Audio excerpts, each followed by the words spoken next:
De quoi je me mêle sur rmc.fr et 01net TV. François Sorel. Bonjour à tous et bienvenue sur rmc.fr et sur 01net.com pour De quoi je me mêle. L'actualité des nouvelles technologies comme chaque vendredi. Nous sommes le 27 février 2015 et c'est parti pour une heure entière dédiée aux nouvelles techno. Je suis ravi de vous retrouver. Avec au menu tout à l'heure Pascal Petitpas qui sera là. Il a testé la serrure connectée Okidokiz. Une serrure magique, la serrure de votre porte d'entrée qui s'ouvre directement avec votre smartphone ou avec des petits tags RFID. On en parlera tout à l'heure avec Pascal Petitpas, c'est passionnant. Et puis juste après, ce sera Patrick Pierre Garcia, notre pépé à nous. Il nous parlera de projection laser si vous êtes un fan de home cinéma. C'est une technologie à surveiller. On parlera aussi d'audio HD avec lui. Et puis sa petite sélection de Blu-ray avec notamment une série qui vaut le détour, qui s'appelle Penny Dreadful. Peut-être l'avez-vous vu. On en parlera tout à l'heure. Voilà, vous savez tout. Mon Twitter F Sorel, la page Facebook de quoi je me mêle qui vous attend. Vous cliquez sur j'aime. Soyez les bienvenus. De quoi je me mêle sur rmc.fr et 01net TV. Et pour commencer, c'est le Club de la Presse IT avec Florence Centraux du quotidien Métro News. Bonjour Florence. Bonjour François. Et Jean-Marie Portal, vous le savez, de l'excellent magazine 01net.com. Ça vient du cœur en plus, j'en perds la voix tellement c'est beau. C'est beau. C'est magnifique. Bonjour François. Voilà, Jean-Marie Portal, que vous pouvez lire donc toutes les 2 semaines. Alors il n'y a pas que lui qui fait le magazine, heureusement, ils sont... Ils sont beaucoup, Enfin, n'exagérons rien, nous, voilà. nous travaillons beaucoup surtout. Voilà, Jean-Marie Portal qui a relooké son appartement grâce à un logiciel 3D. Sa femme est partie d'ailleurs depuis, mais on en parlera tout à l'heure. J'en ai trouvé une autre. Voilà, c'est l'un En des 3D dossiers. aussi. C'est l'un des dossiers de 01net du magazine qu'on retrouvera dans un instant. Mais pour débuter, donc l'actu vue par Metro News et ce projet incroyable de Mark Zuckerberg qui a simplement l'idée de créer, écoutez bien, une ville à proximité de Facebook. Un truc très simple, quoi. Oui, bah pour se sentir bien chez soi. Mais voilà, tout simplement. attendez. Tout simplement. Bon alors en fait c'est très simple. Facebook, ils sont installés dans la Silicon Valley en Californie, c'est à Menlo Park très précisément. Et ils sont un petit peu à l'étroit. Forcément, ça se développe. On recrute et après on sait plus où les mettre. Et les voilà, gens. mais où est-ce qu'on dort après les Problème. amis? On sait pas. C'est ça le Souci. problème. Gros souci dans la Silicon Valley parce qu'il n'y a pas que Facebook, il y a aussi du Google, il y a du Apple, etc. Et donc, pour se loger, c'est un peu compliqué. Il faut parfois aller jusqu'à San Francisco. Ça met plus d'1 heure pour y aller. Aller-retour, c'est un peu compliqué. Et donc, l'idée, c'est de construire une petite ville juste à côté, donc à Menlo Park directement, juste à côté du siège. C'est de faire des immeubles, des petites maisons, des supermarchés, un hôtel. Une petite ville. Une ville, mais c'est une ville complète qui serait ouverte pas que aux gens de Facebook, s'il y a des gens qui habitent dans le coin qui veulent s'installer par là et qui veulent utiliser, voilà. D'accord. Ils pourront, On ils serait pas pourront obligé venir. d'avoir un C'est pas compte sur fermé. Facebook pour y vivre. Ça c'est à l'étude, Voilà, quand même. c'est Ça va être plus dur. Mais ça serait pas fermé Facebook. Mais bon, ça serait tout cela serait financé par Facebook. On parle d'un budget quand même de 200 milliards de dollars. Un truc léger. Bon, voilà. C'est globalement, on va pas s'embêter sur quelques millions, mais ça va être bien. L'idée, c'est de créer un peu de quoi rendre la vie plus simple pour tous les gens qui habitent par là. Donc, il y aurait de la belle maison pour les cadres, voire cadres dirigeants, et puis il y aurait des immeubles, un peu plus simples, voire même des dortoirs pour des stagiaires. Oh mon Dieu. Mais il y aura quelques ghettos autour. Très sympa. Alors je pense pas. Là franchement je pense que ça va être bien encadré tout ça. D'accord. J'imagine. Mais pourquoi vous m'expulsez? Pas assez de j'aime sur votre compte Facebook. C'est un peu Dehors. ça. Ils viennent quand même d'acheter pour ça parce qu'ils ont le projet, ça va être sur du très long terme évidemment, mais ils viennent quand même d'acheter un terrain de 230 000 m², donc c'est 23 terrains de football à peu près, 400 millions de cela dollars. dit, ça fait une petite ville, 23 terrains de foot.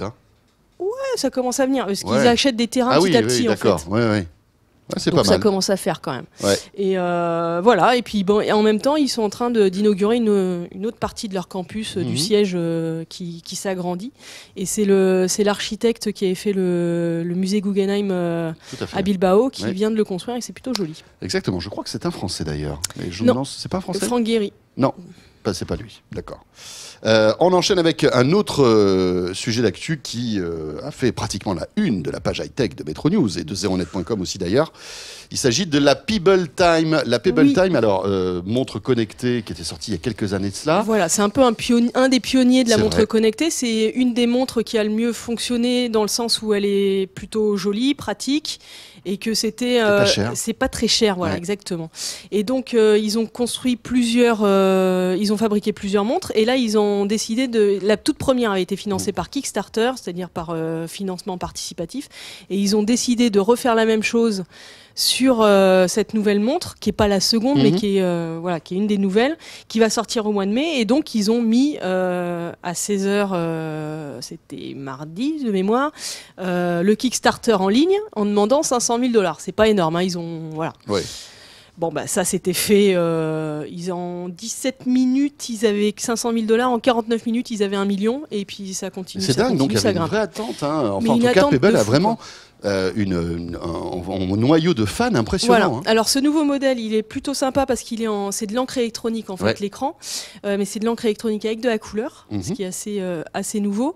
Et ça permet d'avoir 7 jours d'autonomie, ce qu'aucune montre connectée aujourd'hui ne propose. Elle est plutôt jolie, cette montre. Avec autant de fonctionnalités. Alors bon, c'est sûr que c'est pas l'Apple Watch, hein. On joue pas dans la même cour. Hein. C'est un petit peu, ça fait un peu enfantin, mais bon, c'est plutôt sympa. Oui, quand même. et puis on voit que voilà, la finition n'est pas au top, mais malgré tout, je crois qu'il y a du Gorilla Glass, le cerclage est en acier. Voilà. L'écran n'est pas tactile en revanche. C'est pas cheap.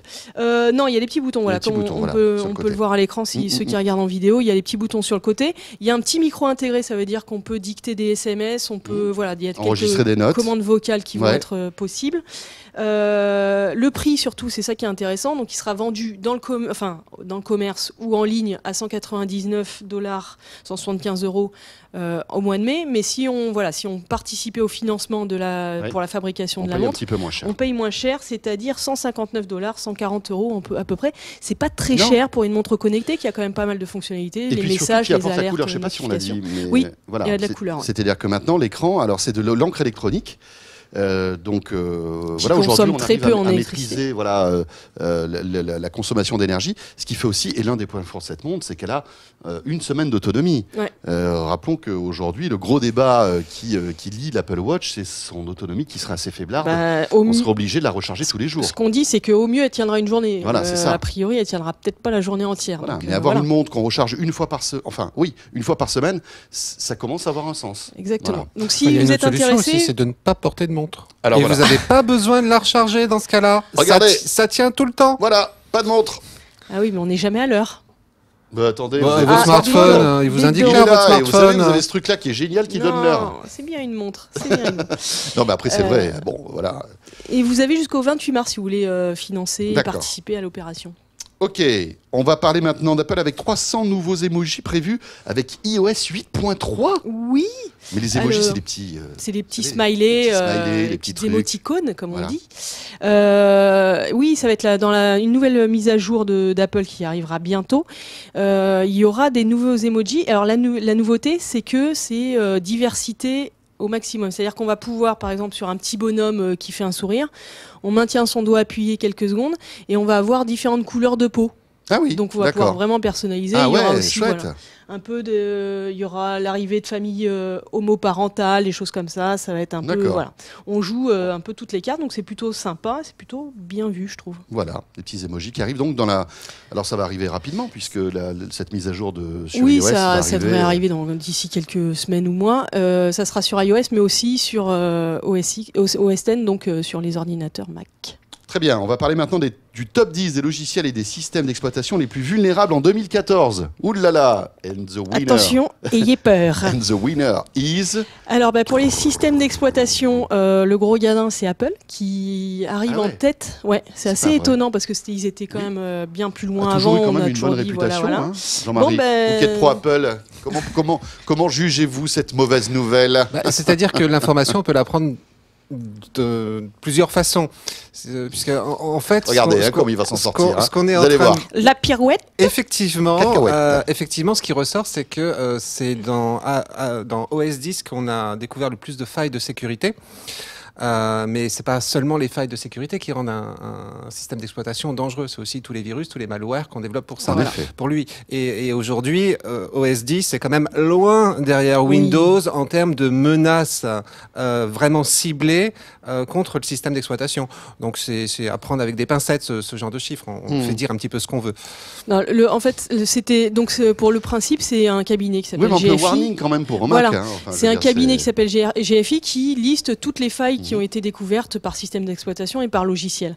Et en fait, effectivement, Apple cette année, on a découvert beaucoup de failles. Donc il n'y a pas de danger immédiat et la plupart des Mac, il n'y a pas d'antivirus installé et tout se passe bien. Le seul indicateur, c'est qu'en fait, c'est que les équipes d'Apple, finalement, ça travaille un petit peu moins bien ou un peu trop vite, un peu plus vite qu'avant.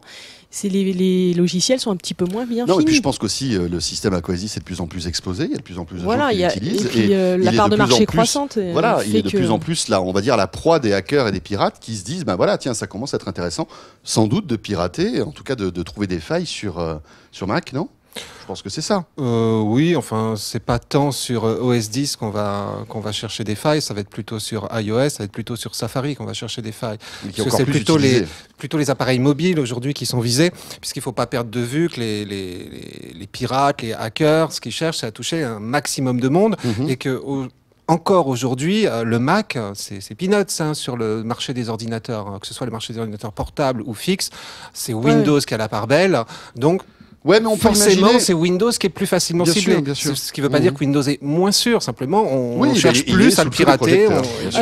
Windows est par exemple dans ce top 10 des systèmes d'exploitation les plus vulnérables. Il y a 7 systèmes d'exploitation Windows dedans. C'est clairement Windows est toujours la cible numéro 1. Il n'y a pas de souci. Côté logiciel, alors là c'est pas compliqué. C'est les 3 navigateurs web les plus populaires qui sont le plus visés et pour lesquels on a trouvé le plus de failles. Donc c'est dans l'ordre Internet Explorer, Google Chrome et Firefox. Ah ouais. Voilà. Google Chrome n'est pas très bien placé finalement. Non. Et juste derrière, on a Flash, ça, grand classique, de mettre la mise à jour de Flash, tout le monde tombe dedans une fois dans sa vie. Voilà. Tiens, je vais mettre cette petite mise à jour Flash, mais ce n'est pas la mise à jour Flash. Non, pas du tout. Avec des toolbars dans tous les sens, des pop-up qui arrivent, vous savez plus trop. Et après, pour enlever ça, bonjour. Ouais. C'est pas facile. Bon, on va terminer toujours dans le domaine de la sécurité avec cette news qui est tombée la semaine dernière, mais on va en parler malgré tout parce que c'est quand même assez grave. La NSA surveillerait, en fait, serait arrivée à décrypter le codage des cartes SIM. Alors, c'est pas décrypter, c'est qu'ils les ont volées, en fait. Ah oui, voilà. C'est plus ça, en fait, c'est plus simple. Donc comment ça fonctionne ? Quand on a une carte SIM, il faut que les données qui soient envoyées via antenne relais pour ensuite être envoyées sur un autre téléphone ou ailleurs, ce soit crypté. Pour plus de sécurité, ça c'est normal. Le fonctionnement, c'est que la carte SIM va avoir une clé de cryptage, un code qui permet de lire ce qui transite via cette carte SIM. Et ce code est fabriqué par la même société, en l'occurrence la CG Malto, c'est un Français dans ce cas précis. Qui est le leader en fait des cartes SIM. Et qui vendent partout dans le monde à des millions d'opérateurs, milliers d'opérateurs. Donc la Gemalto produit ses cartes SIM, produit ses clés de cryptage, envoie tout ça, envoie les cartes aux opérateurs et fait transférer la plupart du temps par FTP ou par système online. C'est toutes ces clés de cryptage une clé correspond à une carte SIM. Bon, là, la NSA, qu'est-ce qu'ils ont fait ? Pas très compliqué. Ils ont un peu surveillé les employés de Gemalto de près, leurs habitudes. On regarde sur Facebook, on regarde tout ça, on découvre les mots de passe, etc. Ils ont réussi d'une manière ou d'une autre à pénétrer ou à trouver une faille humaine. Trouvé, une faille qui leur a permis de décrypter en fait. En fait, ils ont récupéré toutes ces clés de cryptage. Ils les récupèrent et ensuite ils ont plus que ils trouvent telle carte SIM qui est dans votre téléphone. Ils vont retrouver quelle est la clé de cryptage et ils peuvent écouter tout ce que vous dites et tous les messages que vous pouvez envoyer. Voilà. Bon, alors après, il faut pas céder à la psychose. Je pense que la NSA a autre chose à faire que d'écouter toutes nos conversations et de lire tous nos SMS. Mais on peut imaginer que dans le cadre de la sécurité nationale ou internationale, ça peut avoir un sens aussi de pouvoir écouter des conversations téléphoniques comme ça à la volée. Pour vous et moi, c'est moins intéressant, mais s'ils s'ils veulent écouter des personnalités, des dirigeants de différents États, après évidemment des personnes soupçonnées de terrorisme, etc. Exactement, on est d'accord. voilà, c'est ça. Mais voilà, et puis bon. quoi qu'il arrive, la vie privée, c'est mauvaise semaine pour Gemalto. Hein, oui, parce qu'ils ont un peu aussi du mal en termes de communication à expliquer, parce qu'ils peuvent pas vraiment expliquer ce qui s'est passé, parce que forcément en termes de sécurité c'est dangereux. Donc voilà. Bon, enfin bref, moi perso, j'ai mal pour Gemalto. Et ben voilà. Bon, alors, la semaine prochaine. Je crois que on y va. Oui, là c'est, moi je peux pas là. Florence, merci beaucoup Florence Centraux. Merci. Du quotidien Métro News, metronews.fr et puis les applis mobiles. Pas tomber dans le piège. Voilà, mais les applis mobiles bien sûr. Tout à fait. Sur tous les systèmes, iOS, Android, etc., Windows Phone. Jean-Marie Portal, 01net Mag, le numéro 815 est dans les kiosques toujours, il est là, regardez-le, hop, je vous le montre. Il est superbe. Et à l'intérieur, vous avez quelques petites astuces pour pouvoir relooker votre appart en 3D. Oui, c'est plus qu'une astuce. D'ailleurs, c'est un logiciel en ligne qui a été développé par une entreprise française, Dassault Systèmes. Et ce logiciel vous permet donc de remodéliser, on va dire, votre appartement chez vous. Dans une fenêtre de navigateur, vous reprenez les mesures de vos différentes pièces, vous remontez, vous refaites le plan, d'abord en 2D. Oui. Ensuite, les murs sont montés, vous placez les fenêtres, les portes, etc. Et puis ensuite, il s'agit de meubler, de redécorer, refaire les murs, refaire le sol, choisir le canapé, choisir le lit, etc. Ok. Et une fois qu'on a fait ça, la grande nouveauté, c'est que vous pouvez vous rendre chez Miliboo, qui est un partenaire, un magasin, on va dire, partenaire de... Oui, parce que ces logiciels-là, je vous coupe, Jean-Marie, ça existe depuis longtemps, le fait de pouvoir prendre les mesures de son appart, relooker, etc. Oui, alors il y a même des applis sur mobile qui vous permettaient d'insérer des meubles dans une photo. Je crois qu'IKEA faisait ça. Alors, ceci étant dit... Tous ne se valent pas, tous ne sont pas aussi faciles à utiliser. Home by Me, vraiment, d'une part, se démarque parce que vous pouvez l'utiliser. Il y a juste un petit élément logiciel que vous téléchargez et que vous installez sur votre ordinateur. Sinon, ça se passe dans une fenêtre de navigateur. C'est vraiment très simple à utiliser. Après, il faut quand même avoir un ordinateur qui a un petit peu de puissance parce que c'est de la modélisation 3D. Donc, ça va consommer un petit peu de ressources à votre ordinateur. Mais vous pouvez donc... ouais, ils ont un partenaire. Alors, ils ont plusieurs partenaires, en fait, puisque les meubles, vous pouvez les piocher chez Castorama, chez Miliboo, chez différents partenaires. Mais la nouveauté, c'est que chez Miliboo, donc pour le moment, il y a un showroom à Paris dans le 2e arrondissement, mais ils vont en ouvrir d'autres. Donc vous avez ce showroom et vous pouvez en fait aller visiter votre appartement relooké en réalité virtuelle. Je m'explique. Vous avez fait votre petit projet chez vous, vous avez tout bien agencé, vos meubles, etc. Vous sauvegardez votre projet, il est sauvegardé de toute façon en ligne. Vous allez chez Miliboo, dans le 2e arrondissement. Vous allez retrouver, pareil, une borne avec un ordinateur et Home by Me, donc le logiciel. Vous allez récupérer votre projet, le télécharger, le charger donc sur l'ordinateur de Miliboo. Et ensuite le charger dans un Oculus Rift, c'est-à-dire ce fameux casque de réalité augmentée. Pas mal. Donc ça prend quelques secondes, on va dire. Vous chaussez le casque, vous le mettez sur vos yeux et là, vous pouvez vous promener dans votre appartement, mais vraiment comme si vous y étiez. Donc c'est vraiment beaucoup mieux que sur l'ordinateur. Vous pouvez vous balader, voir, changer des choses. Du coup, alors vous pouvez pas changer par contre en direct lorsque vous avez le casque. Il va falloir l'enlever, charger un autre projet, faire les modifications, recharger le projet sur le casque et puis vous vous baladez et vous faites votre propre idée, voir si ça vous convient ou pas. Et ça coûte combien tout ça ? Ça coûte rien de le faire puisque le logiciel est gratuit. Le logiciel est gratuit. Une fois que vous êtes chez Miliboo, c'est un showroom, vous n'êtes pas obligé d'acheter. Ouais, voilà. Donc on peut tenter l'expérience et puis après, si on a envie, on achète. Voilà. Alors, bien évidemment, l'idée c'est que c'est de pousser l'achat après. Le petit bémol, voilà, c'est que évidemment, ça marche essentiellement avec. Si vous voulez acheter, ça va être les meubles Miliboo. Mais d'un autre côté, le fait que vous soyez dans un showroom, ça vous permet aussi de voir en vrai les meubles, de les toucher, etc. Ouais. Maintenant, rien ne vous oblige à acheter chez Miliboo. Vous pouvez très bien faire cette expérience et ensuite aller faire vos courses ailleurs. Et ce système via l'Oculus Rift, est-ce qu'on peut l'avoir aussi si, par exemple, parce qu'on peut maintenant acheter des petits casques sur lesquels on met notre téléphone ? Non, pas encore. C'est pas encore possible de faire ça chez soi finalement. Ça devient pas cher et deux choses. Accessible. D'une part, c'est pas possible, même s'ils réfléchissent plus ou moins à faire ça avec le cardboard oui, voilà, de ce que j'allais Google. Vous dire. C'est le masque en carton. Ils sont en train de réfléchir à ça. D'autre part, alors pour le moment, c'est très labellisé Milibou. On n'est pas là pour faire la pub pour ce magasin-là. Mais d'autres enseignes, alors ils vendent uniquement en ligne. Donc ce qu'il faut savoir, c'est que c'est vraiment un showroom. Donc vous achetez ensuite les meubles en ligne. C'est juste pour les voir.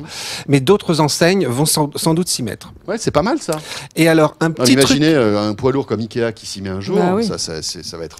Alors un petit truc rigolo quand même avec Home by Me, c'est qu'il y a vraiment des passionnés de ce logiciel qui s'amusent à refaire leur intérieur, mais qui s'amusent aussi à refaire d'autres intérieurs, en l'occurrence l'intérieur les appartements qu'on voit dans certaines séries américaines. C'est génial. Et qui partagent leurs projets sur le site d'Home by Me. Donc vous pouvez comme ça visiter pas grand-chose à faire de leur vie. Est-ce qu'il serait pas disponible pour un petit dîner mercredi prochain? C'est juste comme ça. Voilà, et ben comme ça vous pouvez visiter par exemple les appartements de Friends, de Dexter, de Big Bang Theory ou encore de How I Met Your Mother. Et je vous promets, allez faire un tour dessus. C'est comme dans la série. Ouais, c'est vrai. Oui, ils ont bien replacé les personnages, les plantes, et vous pouvez vous balader dedans du coup en 3D sur votre ordinateur. C'est rigolo. Donc il y a un aspect ludique assez fort quand même. Ah, mais il y a toujours, ça ressemble un peu à du Sim ou les Sims. Sims, voilà. Oui, en termes de rendu, non, oui, sauf que tout est figé, quoi. Les personnages ne bougent pas, donc. Non, mais on pourrait imaginer qu'on fait ça et ensuite on l'intègre dans un jeu vidéo. Non, mais ça vaut le détour. Voilà, pour tous ceux qui ont envie de changer un petit peu leur intérieur de manière ludique, c'est dans le 01net Mag de cette semaine, les amis. Regardez, il est là. C'est la deuxième semaine là de celui-ci. Oui. Mercredi, un nouveau en kiosque. Nouveau modèle. Nouveau modèle, oui. Non, on change les jantes. Merci beaucoup à tous les deux. Merci François. Merci à Florence Centraux et à Jean-Marie Portal. De quoi je me mail.